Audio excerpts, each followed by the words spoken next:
এতক্ষণ যাকে খুঁজছিলে সে তো তোর মাথার অনেক উপরে অপেক্ষা করছে। হা হা হা হা হা হা হা। এ কি, তাল গাছের মাথায় ওটা কি নড়ছে?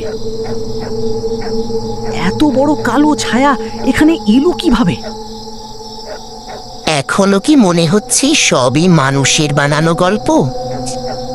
ভালো করে দেখ, রাত যত গভীর হবে সত্য তত স্পষ্ট হবে। গ্রামের বয়স্করা এখনো ওর ছায়া এড়িয়ে চলে, কেউ অকারণে ওর নিচে বসে না। আমি ছোটবেলায় নিজের চোখে এমন কিছু দেখেছি যা আজও ভুলতে পারিনি। দাদু, এখন তো দুপুর, চারদিকে রোদ, মানুষ কাজ করছে। এত সুন্দর দিনে আবার ভয়ের কি আছে? আমার তো মনে হয় সবাই শুধু গল্প বানিয়ে রেখেছে। ভয় শুধু অন্ধকারে লুকিয়ে থাকে না বাবা, কিছু রহস্য দিনের আলোতেও চুপচাপ অপেক্ষা করে। এই তাল গাছের ছায়ায় অনেক অদ্ভুত ঘটনা ঘটেছে, তাই গ্রামের সবাই এটাকে সম্মান করে আর দূরে থাকে। আমি এসব বিশ্বাস করি না। আজ দুপুরেই গাছটার কাছে গিয়ে দেখে আসব। যদি কিছুই না পাই তাহলে সবাইকে বলবো যে এটা শুধু একটা সাধারণ তাল গাছ। যা করার ভেবে করিস, কিন্তু সাবধানে থাকিস। কখনো কখনো মানুষের অহংকারই তাকে সবচেয়ে বড় বিপদের দিকে নিয়ে যায়।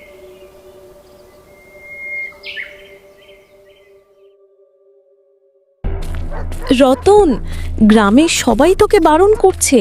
ছোট থেকে বড় সবাই জানে ওই তাল গাছটা সাধারণ গাছ নয়। কত মানুষ সেখানে গিয়ে অদ্ভুত শব্দ শুনেছে, কতজন ভয়ে অসুস্থ হয়ে পড়েছে। তুই কেন অকারণে বিপদ ডেকে আনতে চাইছিস?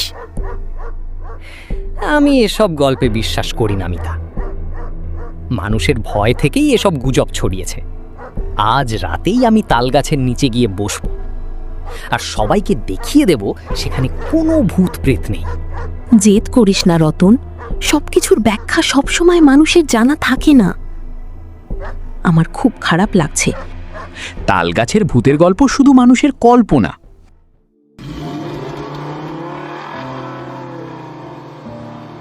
শুনেছিস, গত বছর বর্ষার এক সন্ধ্যায় গ্রামের গোপাল ওই তাল গাছের পাশ দিয়ে বাড়ি ফিরছিল। তারপর থেকে আর কেউ তাকে খুঁজে পায়নি। অনেক খোঁজাখুঁজি হয়েছে, কিন্তু তার কোনো চিহ্ন মেলেনি। আজও সবাই সেই রাতের কথা মনে করে শিউরে ওঠে। বয়স্করা বলে তাল গাছের মাথায় এক অশান্ত প্রেত বাস করে। রাত নামলেই সে অদ্ভুত শব্দ করে আর পথচারীদের ডেকে নিয়ে যায়। যারা সেই ডাকে সাড়া দেয় তারা নাকি আর কখনো স্বাভাবিক জীবনে ফিরে আসতে পারে না। তাই সূর্য ডুবে যাওয়ার আগেই সবাই ওই পথ এড়িয়ে চলে। সাহস দেখাতে গিয়ে নিজের জীবন নিয়ে খেলা করা ঠিক নয়। কিন্তু রতন যদি আজ রাতেও সেখানে যায় তাহলে কি হবে সেটা ভেবেই আমার গা শিউরে উঠছে।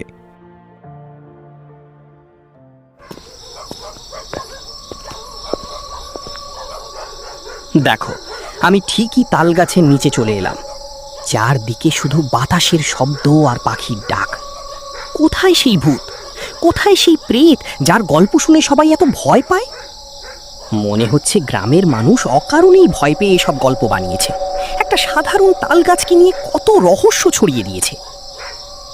আজ আমি এখানেই কিছুক্ষণ দাঁড়িয়ে থাকব। যদি সত্যিই কোনো অদ্ভুত শক্তি থাকে তাহলে সামনে আসুক, আমি নিজের চোখে সব দেখতে চাই। কাল সকালে সবাইকে বলবো তাল গাছের ভূতের গল্প শুধু মানুষের কল্পনা আর গুজব ছাড়া কিছুই নয়।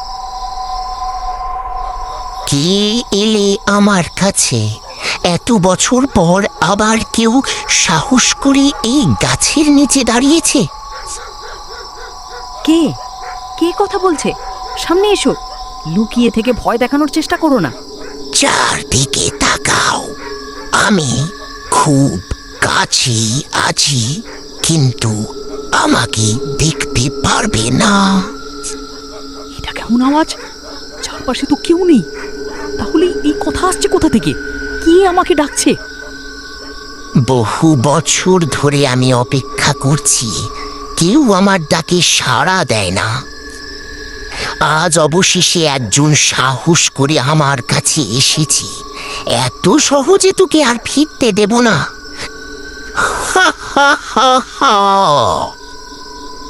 যেই হও সামনে আসো। অন্ধকারে লুকিয়ে কথা বললে আমি ভয় পাবো না। সাহস থাকলে নিজের মুখ দেখাও। মানুষের চোখে আমাকে দেখা সহজ নয়, কিন্তু আমার উপস্থিতি সবাই অনুভব করতে পারবে। আজ তুই আমার গল্পের অংশ হতে চলেছিস। আমি কোনো অশুভ শক্তিকে বিশ্বাস করি না। যদি সত্যি থাকো তাহলে সামনে এসে প্রমাণ করো যে তুমি শুধু মানুষের কল্পনা নও। সাহস আছে? তাহলে উপরে তাকাও। এতক্ষণ যাকে খুঁজছিলে সে তো তোর মাথার অনেক উপরে অপেক্ষা করছে। হা হা হা হা হা হা হা। এ কি? তাল গাছের মাথায় ওটা কি নড়ছে? এত বড় কালো ছায়া এখানে এলো কিভাবে? এখনো কি মনে হচ্ছে সবই মানুষের বানানো গল্প? ভালো করে দেখ। রাত যত গভীর হবে সত্য তত স্পষ্ট হবে। না, এটা অসম্ভব। বাতাসের সঙ্গে এমন ছায়া নড়তে পারে না। ওটা আসলে কি জিনিস? কি আছে সেখানে? রতন, কোথায় তুমি? সবাই তোমাকে খুঁজছে। আর লুকিয়ে থেকো না, দয়া করে একবার উত্তর দাও। আমি জানতাম তোমার একা এখানে আসা উচিত হয়নি। এই জায়গাটা খুব অদ্ভুত লাগছে। চারদিকে শুধু নিস্তব্ধতা আর বাতাসের শব্দ। রতন, যদি আমার কথা শুনতে পাও তাহলে একবার আওয়াজ দাও। আমি তোমাকে একা ফেলে যাব না। হে ঈশ্বর, ও যেন নিরাপদে থাকে। এই রাতটা যেন আর কোনো নতুন বিপদ ডেকে না আনে। আমি ঠিক আছি, কিন্তু মনে হচ্ছে কেউ আমাকে সব সময় দেখছে। চারদিকে তাকাচ্ছি, তবুও কাউকে দেখতে পাচ্ছি না। তুমি যদি আমার কথা শুনতে পাও কাছে এসো না। আমার খুব অস্বস্তি লাগছে। মনে হচ্ছে অন্ধকারের আড়ালে কেউ লুকিয়ে আছে। এখন আর ফিরতে পারবে না, অনেক দেরি হয়ে গেছে। যে একবার আমার ছায়ায় আসে সে সহজেই এই জায়গা ছেড়ে যেতে পারে না। কে তুমি? কেন আমাকে আটকে রাখতে চাইছো? আমি শুধু সত্য জানতে এসেছিলাম। সত্য জানতে এসেছো? তাহলে আজ সব সত্যই দেখবে। এই তাল গাছ বহু বছরের গোপন রহস্য লুকিয়ে রেখেছে, আর আজ সেই রহস্যের সাক্ষী তুই। না, আমি এখান থেকে চলে যাব। কেউ আমাকে থামাতে পারবে না।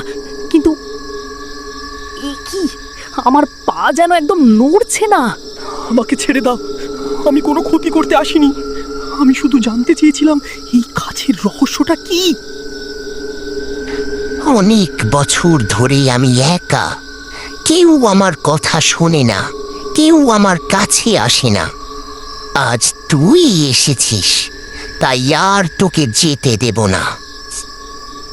না, আমাকে আমার পরিবার আর বন্ধুদের কাছে ফিরতে হবে। আমি এখানে থাকতে চাই না। ভয় পাস না, আমার একাকিত্বের সঙ্গী হয়ে থাক। এই নির্জন তাল গাছের ছায়ায় তুই আর আমি চিরকাল একসঙ্গে থাকব। রতন বিপদে পড়েছে, আর দেরি করলে চলবে না, ওকে বাঁচাতে হবে। আমি আগেই সাবধান করেছিলাম, কিন্তু এখন ওকে ফিরিয়ে আনতেই হবে। চলো, সাহস করে তাল গাছের দিকে যাই। ঈশ্বর আমাদের রক্ষা করুন।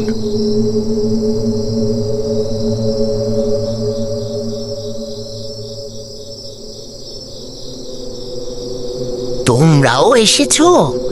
এত সাহস! এই তাল গাছের ছায়ায় যারা আসে তারা সহজে ফিরে যেতে পারে না। এখনো সময় আছে, ফিরে যাও, নইলে আমি তোমাদের সবার ঘাড় মটকাবো। হা হা হা হা হা। ওকে ছেড়ে দাও, ও নির্দোষ। ওকে নিয়ে যাওয়ার কোনো অধিকার তোমার নেই। কেউ আমাকে থামাতে পারবে না। যে একবার আমার ছায়ায় আসে সে আর সহজে মুক্তি পায় না।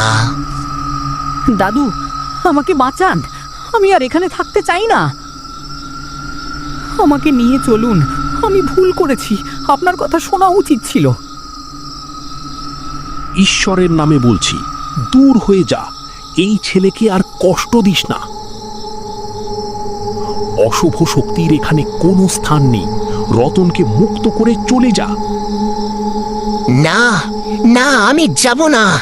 এত সহজে আমার শিকারকে ছেড়ে দেব না। তুই কি ভেবেছিস আমি চলে যাব? এই তাল গাছের ছায়া আমার, আর যে এখানে এসেছে সে এখন আমার সঙ্গেই থাকবে।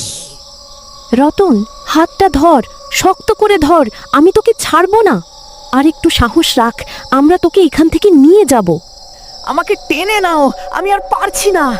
রতন, দয়া করে আমাকে এখান থেকে বের করে নিয়ে চলো।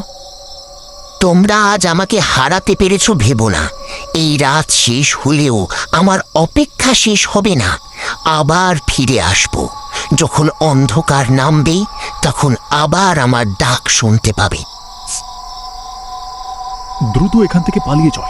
এক মুহূর্ত আর এখানে দাঁড়িয়ে থাকা ঠিক হবে না। অশুভ শক্তি আবার ফিরে আসার আগেই গ্রামে পৌঁছাতে হবে।